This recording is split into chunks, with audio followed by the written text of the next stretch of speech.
Bonjour à tous et à toutes, salut la communauté. Bienvenue dans ce nouvel épisode de mon podcast Vagabondage nordique à destination des marcheurs nordiques passionnés. Je suis David Deguel, encadrant en montagne, instructeur et compétiteur en marche nordique, mais aussi accompagnant en VTT, vélo. J'ai à cœur de rester performant le plus longtemps possible en prenant en compte mes objectifs et mon potentiel personnel. Pour cela, je m'intéresse à la nutrition, à la préparation physique et préparation mentale. Vous pouvez retrouver mes aventures sur nordicwalkingadventure.fr ainsi que mes stages et séjours. Tous les 15 jours, je vous offre une nouvelle carte postale pour rencontrer une destination. J'accueille pour cela un ou une invitée, tout comme moi, amoureux de belles gestuelles, d'envie de progresser et de se faire surtout plaisir en marchant. J'espère que cette nouvelle carte postale enchantera votre cœur et vous touchera comme moi. N'oubliez pas de laisser un commentaire et une note pour faire progresser ce podcast et la communauté de la marche nordique. Bon épisode et bonne écoute.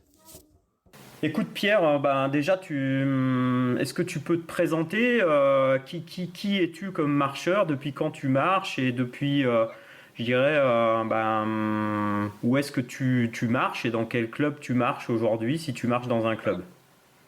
Alors moi, j'ai commencé la marche nordique. Auparavant, je venais, il y a très très longtemps, je faisais beaucoup de compétitions en VTT. Le VTT, j'ai arrêté, je faisais du trail. Du trail, je me suis un peu blessé et j'ai rencontré une cliente, j'étais cadre commercial.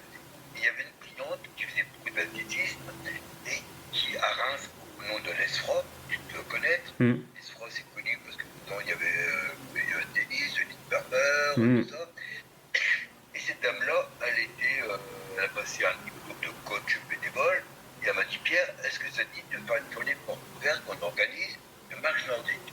Mais moi, dans ma tête, marche nordique, c'est la marche bateau, la marche pépère. Tu vois? Je dis, viens, va. Et donc, elle m'a montré la marche nordique, et par contre, j'ai pris. Donc, suite à ça, j'ai pris une licence en 2018, en juin 2018 à l'ESFRA de Reims, auquel j'ai fait 2-3 compétitions, mais c'est un club à Reims qui n'a pas le curseur compétition. Ouais. Ils veulent du bien-être, de la remise en forme. Donc, je suis resté à peu près un an. Suite à ça, il y a Jean-Noël Le Dentu qui m'a repéré au cours d'une compétition qui s'appelle le Trail de Verzenay. Il m'a dit, si tu veux, à Chaumont, c'est super bien, il y a une bonne ambiance, on s'occupe de tout, tu verras. Je dis, pourquoi pas, on va essayer Chaumont. En me disant dans ma tête, comment je vais faire le mise entraînement, je suis à 200 km de Reims. Il n'y a pas de problème, on se fera de temps en temps. Bon, à mi-parcours, on peut se faire entre Chaumont et Reims, il y a Saint-Didier, et aussi un peu Saint-Didier qui gère aussi lui-même. Donc, il n'y a pas de souci. Et par contre, bon, ça s'est bien passé, je faisais des compétitions, on voyait qu'il y avait des gens qui arrivaient de Chaumont, il y avait Jean Kerkman, Jean Pinsard, il y avait des gens comme Lionel Ladrière, il a passé une super année, et ces gens-là sont partis. Je dis, bon, ils sont partis, je me doutais un peu pourquoi, parce que ça n'allait pas, sur les problèmes qu'on vient d'évoquer. Et maintenant, je fais la marche nordique. Entre-temps, j'ai préparé ma retraite, parce que je suis en retraite depuis juillet 2022, ça fera un an. Mais j'avais déjà l'idée, j'avais en ligne de mire, j'avais un objectif que un cadre comme ça ne peut pas rester chez soi sans rien faire. Bien sûr. Il faut garder le lien social. Ouais. Pendant 27 ans, j'ai eu un lien social, je connaissais beaucoup de monde. Je me dis, je ne peux pas rester comme ça. Donc j'ai passé un certificat de balisage en grande randonnée par la FFR. Ouais. Suite à ça, j'ai dû me rattacher à un club FFR de Reims.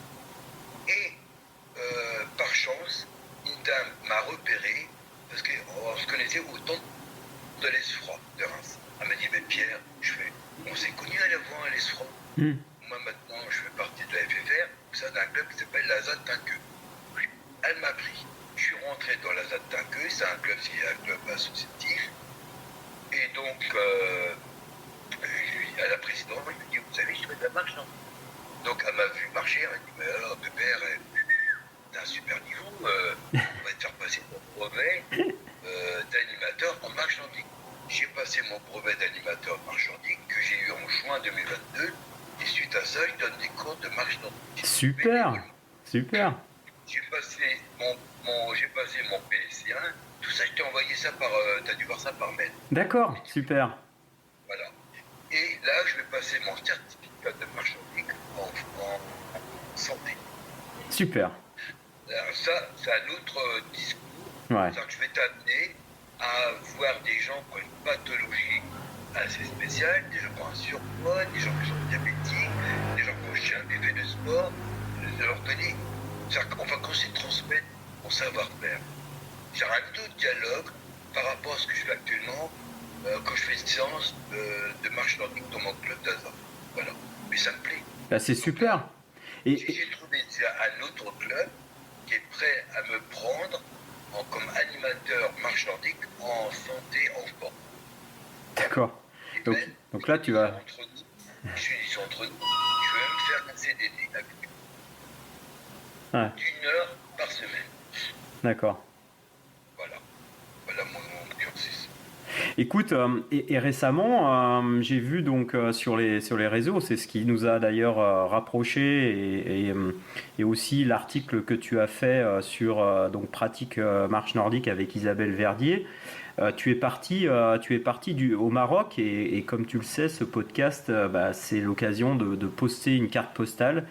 Et moi, c'est ce pourquoi j'aimerais qu'on discute ensemble aujourd'hui, c'est que tu nous parles de cette, je dirais, de cette destination sur laquelle, il me semble, tu as du coup œuvré en marche nordique un peu, ou en tout cas, tu as fait quelques sorties en technique marche nordique.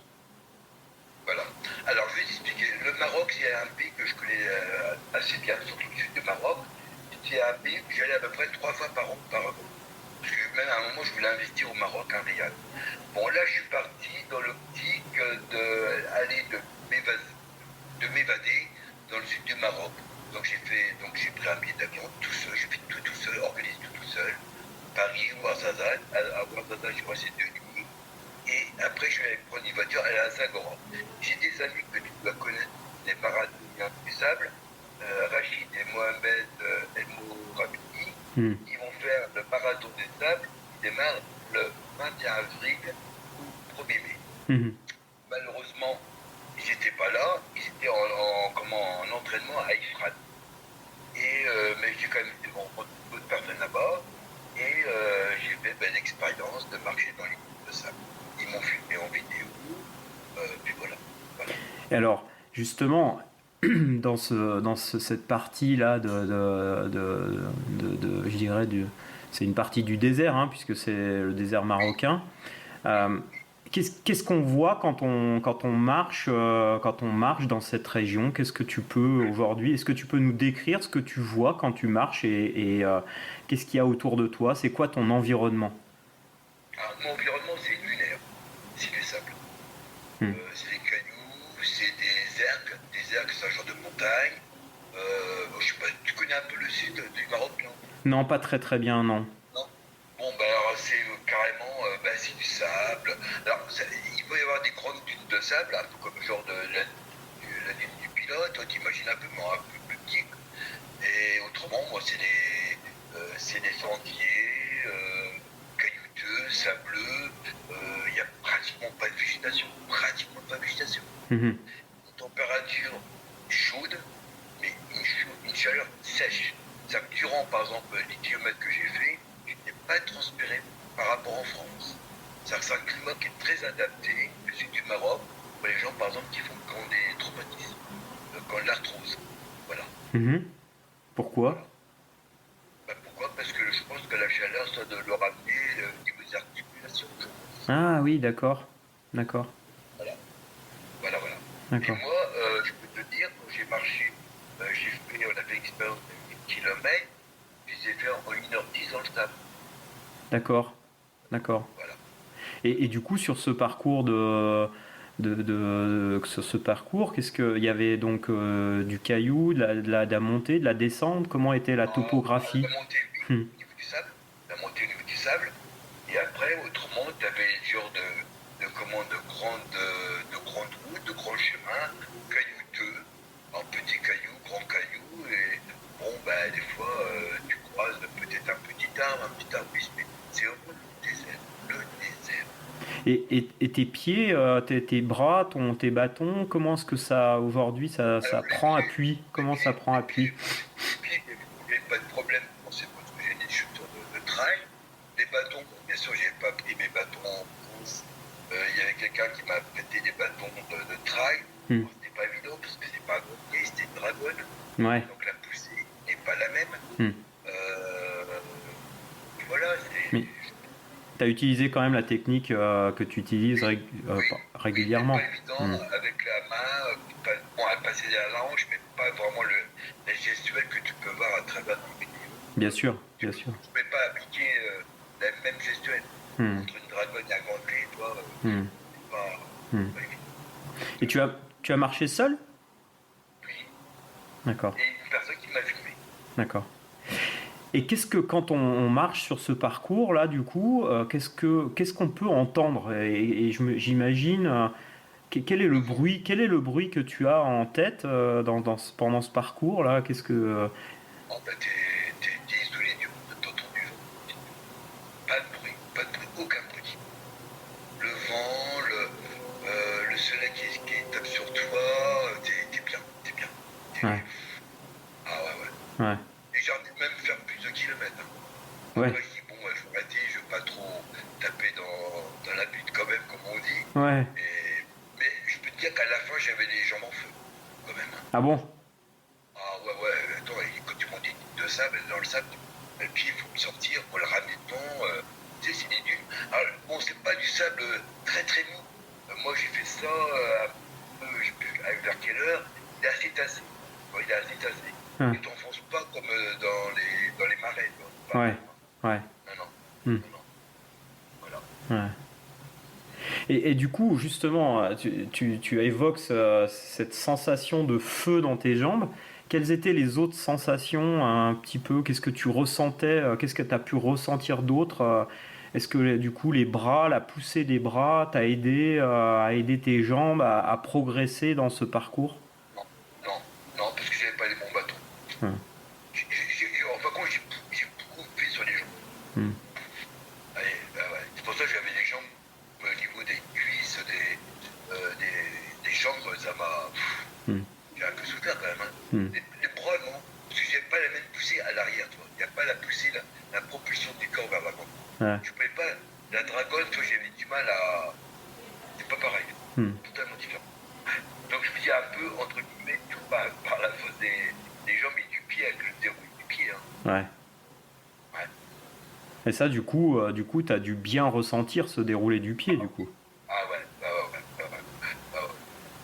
Je sais qu'il y a des techniciens aujourd'hui et des entraîneurs, des coachs qui font marcher dans le sable justement pour travailler cette propulsion du pied et cette capacité du pied à vraiment aller du talon aux orteils et de ressentir. C'est un petit peu ce que toi aujourd'hui tu retiendrais en termes de sensations et de propulsion. Mais j'aurais bien même voulu, toi, j'aurais eu plus de temps, j'aurais bien voulu le faire sur un pied nu. Ouais. Et je l'ai déjà fait, mais en France. Ouais. Et Isabelle Verdier, elle est au courant. Je lui ai envoyé des photos quand j'étais sur la plage de Napoléon, à Port-Saint-Louis. Alors donc je marchais pieds nus, ou en chaussures, mais pieds nus, vraiment sur le sable qui est assez tassé, le bord de l'eau, à la limite, il est un peu tassé, un peu mouillé. Voilà, et j'ai fait ça en décembre 2019. Et ce sable saharien marocain, il t'a renvoyé de l'énergie? Est-ce que ça, tu as senti une communion entre le sol et ton corps? Ouais, j'étais bien. Ah ouais. Malgré le fait que ça t'a quand même fait rentrer un peu dans le dur physiquement? Oui, c'est-à-dire que j'ai senti des ondes. Tu vois ce que tu veux dire? Je veux dire, des ondes au niveau du corps. Et j'étais bien, je pensais à plus rien, je dis pas que j'aurais pu aller plusieurs kilomètres, mais j'aurais pu. Ouais, j'aurais pu. Est-ce que tu penses que cette expérience-là, au niveau justement de cette propulsion et de ce ressenti du pied, est-ce que tu vas peut-être retrouver ça lors de d'autres sorties Oui, là par chez toi? oui, Ouais. oui. Alors pourquoi j'ai fait ça? Simplement pour une préparation. Hmm. Parce que je sais que Bouilly, la compétition qui a lieu le 23 avril, c'est une compétition assez dure. Je crois que c'est l'une des plus dures de France. Mhm. Il y a 27 km à Quindigny, je crois de 800 et quelques mètres, presque 900 mètres. Ouais. J'ai voulu me préparer pour ça. D'accord. Voilà. D'accord. Voilà. Et pour moi, ça va m'aider. Ouais. Mais Voilà, ça va m'aider. ouais, parce que du coup, tu as bien ressenti Ah oui, cette ah ouais. propulsion du Et pied. toi le fait que je suis rentré du Maroc, j'ai beaucoup plus la niaque. Ouais. J'ai vraiment l'envie de gagner. Hmm. Voilà. Hmm. Ouais, j'ai envie de gagner. À part un paramètre qui peut être comme on l'a évoqué tout à l'heure avec le président, c'est lui pas qui me casse le moral, mais je pourrais être beaucoup mieux. Hmm. Toi, il me rassurait, il me dirait, bon bien, t'inquiète pas, j'ai pas le temps, je te rappelle, mais là, il n'y a aucun appel de sa part. Je lui ai envoyé des photos du Maroc, il m'a dit c'est bien, je vais faire un article pour la Ligue du Grand Est, il y a un marcheur de Chaumont qui est parti à Maroc, il fera pas, c'est du genre, et puis Pour, bon, c'est pas grave, pour je ne revenir. cours pas après lui, Hmm. mais entre guillemets, bon, il est content, mais sans plus, toi, il y a eu même aucun échange avec lui Hmm. sur ça, comment on fait là. Il aurait pu me dire, bah, tiens, tu veux que j'applique, je prends la potence sur moi, qu'est-ce qu'il a évoqué là-bas, comment tu t'es senti, rien à foutre, entre guillemets. Aujourd'hui, tu as quand même, c'est ça aussi qui est intéressant, c'est de poster cette carte postale à nos auditeurs et aux amoureux de la marche nordique, et pour leur donner envie peut-être d'aller marcher dans ce sud marocain. Ouais. Euh, Surtout qu'en plus, tu dois connaître Christophe Cheval. oui, oui, oui, je le connais, Voilà. Christophe. Donc lui, il organise des trucs au Maroc. Ouais. Hmm. Donc lui, il organise des trucs au Maroc. Je connais très bien cette région-là, mais c'est un peu plus au nord. Et je pense que je vais communiquer avec lui pour qu'on puisse organiser des marches nordiques, des parcours où je suis allé. Hmm. C'est totalement différent la musculation. Hmm. Totalement différent. Et pour compléter ta carte postale, on a parlé de ce qu'on voyait, de ce qu'on pouvait ressentir. Qu'est-ce que aujourd'hui, quand tu respires, quelle odeur aujourd'hui te marque et peut-être revient un petit peu en toi de ce sud marocain, cette ambiance de désert?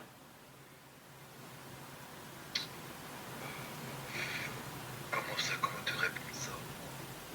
L'odeur que je respire, comment ça, l'odeur Ouais, est-ce que il y a quelque chose qui a marqué un peu ton odorat et qu'est-ce que tu pourrais garder comme élément parfois tu sais quand on est Oui. dans Alors dans des espaces moi, ce qui naturels. m'a marqué, simplement, c'est la zen. Comment te dire, la tranquillité,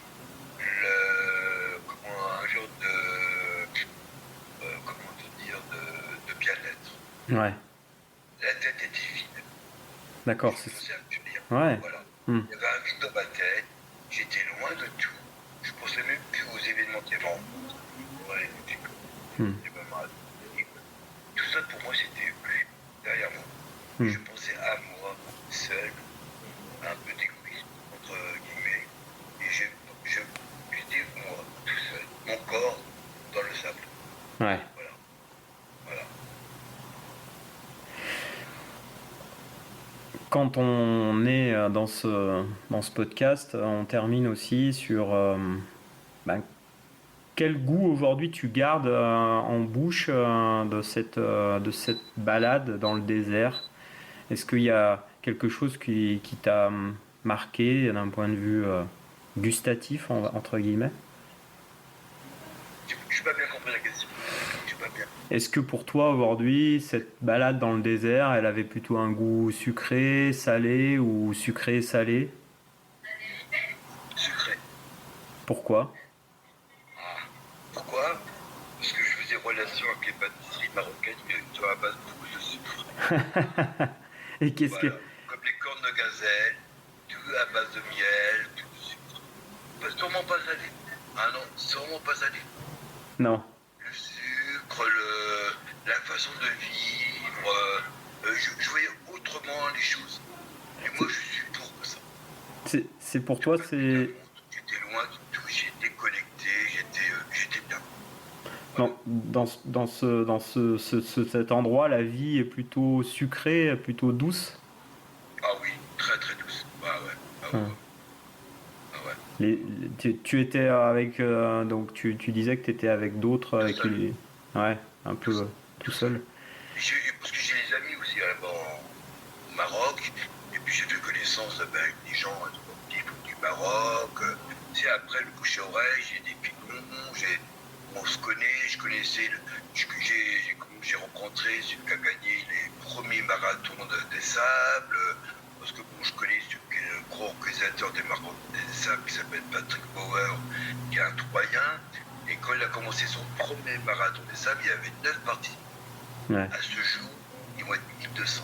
ouais. Tu vois, l'ampleur que ça peut apprendre. C'est mondial. Hein. Hmm.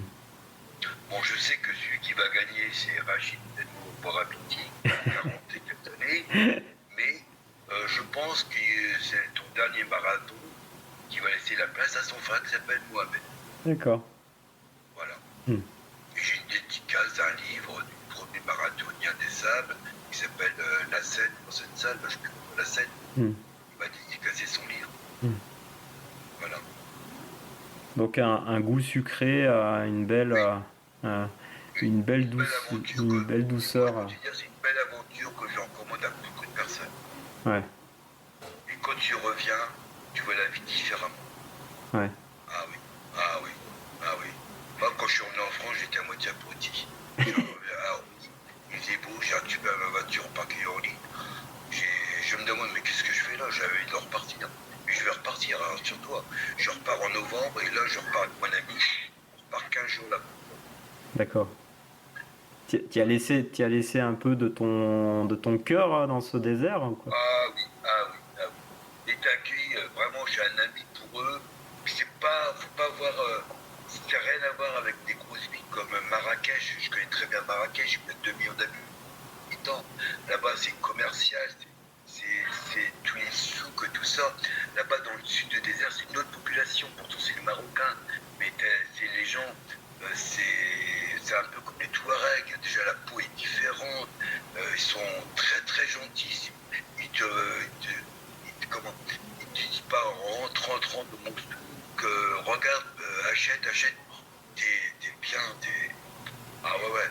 Et à un moment, j'étais même un peu, pas le dieu, mais ils voyaient bien que j'étais. En plus, j'avais un maillot parce que à Zagora, j'ai fait un trail en 2012 de 12 km. En 2012, en décembre 2012. Et j'avais mis ce maillot-là, donc j'étais pas embêté. Ils voyaient bien Zagora, marathon, trail, toi, ils m'embêtaient pas. Ils voyaient bien que j'étais quelqu'un de sportif. Toi, j'avais des entrées. J'avais des entrées, entre guillemets. Pour eux, j'étais pas n'importe qui. Mhm. J'étais leur ami. Tu vois, c'est totalement différent. Totalement différent. Et de te voir marcher avec des bâtons, t'as pu échanger avec eux là-dessus? Ah, pas trop, pas trop, pas D'accord. trop, pas trop, pas trop, pas trop. Bah, eux, ils utilisent des bateaux mais pour faire des trails en montagne. Oui, pour faire du trail. Voilà, Hmm. voilà. C'est pour ça que les bateaux qu'ils avaient prêtés, c'est les bateaux qui se règlent en Ouais. Europe, Hmm. avec la dragonne. Mais ils ont été étonnés de me voir marcher dans le sable comme ça. Ouais. Voilà. Ouais. Et ça, c'est sympa Ouais. aussi d'éveiller la curiosité, du coup. Ouais, ouais, voilà. Bon, après, j'aurais bien voulu échanger après avec d'autres personnes, même quitte à leur laisser les bateaux, aller voir. Hmm. C'était bien, Hmm. c'était intéressant. Hmm. Des gens, des trailleurs marocains qui utilisent des bâtons. J'aurais bien voulu avoir vraiment des bateaux de marchandises. Puis je dis, bah, allez-y, on se met côte à côte et on marche ensemble. Ouais. Voilà, vraiment le geste qu'ils auraient eu par rapport à moi, toi. Hmm. Voilà. Super. Bon, là, bon, je vais y retourner, je verrai bien. Hein. Ouais, ouais. Parce que Écoute, Pierre, c'est magnifique et quand je t'entends, je vois ce sable, ces couleurs, avec ces granules différents. Euh, Ouais.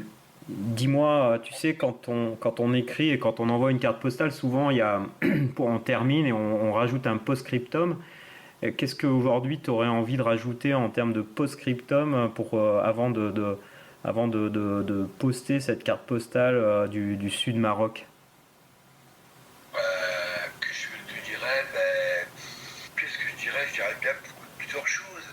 Mais ce qui viendrait à mon esprit, ben, venez vivre cette expérience. Ouais. Transmettre mon envie, comment te dire, euh,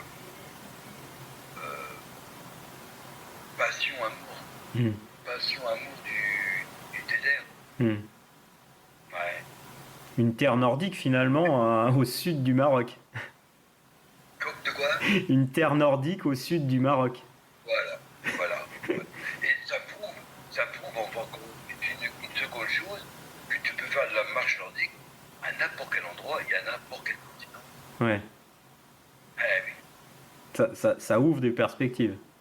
Oh bah oui, parce que même là, je voudrais bien même aller, par exemple, là je vais avec mon ami, on va dans les îles qui s'appellent Fuerteventura, là. C'est qui est partie des îles Canaries, comme Lanzarote. On y va au mois d'octobre. Bon, je vais prendre mes bateaux pour faire de la marche nordique. C'est une île un peu volcanique, mais il y a beaucoup de choses à faire. Ouais. Ah oui, oui, oui. Donc peut-être que dans la saison 2 du podcast Vagabondage nordique, on aura l'occasion de te retrouver sur Bien cette sûr, terre bien sûr, volcanique. bien sûr, bien sûr, bien sûr. Hein. Alors là, ça va être un autre paysage. Là, ça va être une île qui est un peu volcanique. Il y aura du sable, il y aura des cailloux, mais bon, ça sera différent. Ouais. Euh, voilà, ça va être un autre relief. Et qui dit autre relief, ça ne t'empêche pas de faire de marche nordique. Là, après, je vais te donner une expérience. Je vais te dire une expérience plutôt. J'ai mon fils qui habite dans le parc du Bergamp, qui est au sud de Nice, à Saint-Martin-des-Ubiers, où il y a eu la fameuse catastrophe de la vallée de la Roya, Ouais. en octobre 2020. J'ai passé un mois et demi là-bas, Hum. chez mon fils. Et j'ai fait le GR5 en marche nordique. D'accord. Il avait des poubelles, il avait une Roya, j'ai fait la frontière italienne, j'ai tout préparé moi-même avec les refuges, tout ça. Hum. Voilà. Un voyageur au long cours aussi. Comme Frédéric Lefebvre que j'ai interviewé il n'y a pas très longtemps et dont on écoutera son podcast là à la fin mai. Ouais, ouais, ouais, ouais. Et ben c'est magnifique parce que du coup vous serez tous les deux sur cette thématique du voyage lointain pour le mois de mai, toi et Fred. Donc ça sera une thématique très sympa pour les auditeurs du podcast Vagabondage nordique. Je te remercie grandement, Pierre, par rapport à cet échange. On va poster maintenant cette carte postale et comme ça, je vous invite à la retrouver sur les différents supports, hein, sur Spotify, sur Deezer. N'hésitez pas à repartager aussi sur Instagram parce que ça aide à la promotion du podcast. Et puis Pierre, je te dis à très très vite Et toi, je vais te dire une dernière chose. Ouais, Je suis allé là-bas pour me ressourcer. ouais. Ouais, énormément. Énormément. J'ai pris de la force. T'as pris de la Le fait force, mais déjà ça j'ai s'entend. pris de la force. Ouais. Oui. J'ai pris de la force. Déjà, le fait d'être libre au niveau de la nature, au niveau du sable, parce que tu peux être libre de la nature dans les ports. Mais là, c'est totalement différent. C'est un autre paysage. Et quand tu assistes, moi j'ai assisté à un lever du soleil dans les dunes et à un coucher de soleil. Les dunes. C'est magnifique, c'est magnifique. C'est- Qu'est-ce que tu retiendrais de ça? Tu sens une force, c'est comme les gens qui prennent un arbre autour de soi, entre les bras. Tu Ouais, sens une force. ouais. Et là, moi, je suis senti à travers le sable. Voilà. D'accord, d'accord. Et là, pour moi, je suis bien ressourcé. Très, très bien. Hmm. Voilà. Mais ça s'entend quand tu en parles. Ouais. Ouais. Il y a Est-ce qu'une que... chose qui m'embête, bon, c'est bon, l'histoire que je te dis pas. Il y a que ça me Hmm. travaille. Bon, ça ne devrait pas me travailler parce que je parle à des gens qui disent ouais, tu connais Jean Noël, il est comme ça, ça. Mais je suis pas comme ça, j'ai un tempérament. Je suis quelqu'un qui a été cadre commercial pendant plusieurs années. Je suis quelqu'un de très organisé, très méticuleux. Quand on dit quelque chose, on le fait. Quand on ne sait pas, ben, on le dit, on le fait pas, c'est pas grave. Mais au moins, on attend une réponse. Quand j'avais un client qui me demandait quelque chose, je lui donnais une réponse dans les 24-48 heures. Je n'attendais pas qu'il me relance. C'est désagréable d'avoir un client qui me relance. Je sais pas, j'ai une conception de la vie. Après, c'est l'éducation. Voilà. Bah écoute, je te remercie. Je te remercie de partager tout ça avec nous. Ouais, c'est clair. Bah écoute, moi en tout cas, je serais ravi de te revoir. Je crois on va avoir l'occasion de se revoir début juillet, donc ça sera très chouette que de te voir et puis pouvoir échanger avec toi. Et puis, bah écoute, je te dis à très très vite et à très bientôt, Pierre. Garde toute cette bonne énergie en toi et je te souhaite de belles parcours, de beaux parcours. Et moi, je finirai notre entretien pour te dire, le plus important pour moi, c'est de transmettre mon savoir-faire. Hmm. Voilà. Hmm. Voilà. Donc, C'est pour ça que j'ai passé mes petits diplômes pour transmettre mon savoir-faire. ouais. Alors, bien sûr, les gens que je fais les séances, c'est des gens de 12 personnes, je ne cherche pas le chrono. Le chrono, on le met de côté, c'est la gestuelle. Ouais. Savoir marcher des bateaux. En nordique, avoir une bonne gestuelle. Bah, c'est une belle source d'énergie et c'est une belle source de bonne santé au long terme. Donc c'est tout à fait bien et c'est tout à fait vraiment louable que de s'être donné cette mission, en tout cas, Pierre. Écoute, si les gens veulent en savoir plus, donc je mettrai le lien de l'article que tu as fait avec Isabelle dans le magazine Pratique Marche Nordique, magazine expert de la marche nordique. Et puis s'ils veulent te contacter, ils peuvent passer par, je crois que tu es sur Facebook aussi, je te mettrai peut-être le lien de ton profil, hein, Pas de problème. s'ils veulent des infos, s'ils veulent te retrouver. Ouais. Ouais, pas de problème. Eh ben écoute, je te dis à très vite, Pierre. Je te souhaite une. C'est très gentil. Et tu me tiens au courant si tu as reçu des mails. Ouais, je te tiens au courant de tout ça et puis je te dis à très très vite. Merci de cette belle carte postale du sud marocain. Ouais. Mais ça, merci beaucoup, hein, c'est très gentil de ta part. Bah c'est moi, ça a été un plaisir que d'échanger avec toi. Je te dis à très bientôt. Merci, à bientôt. À bientôt. Bonne journée. À bientôt, Pierre. Ciao, ciao.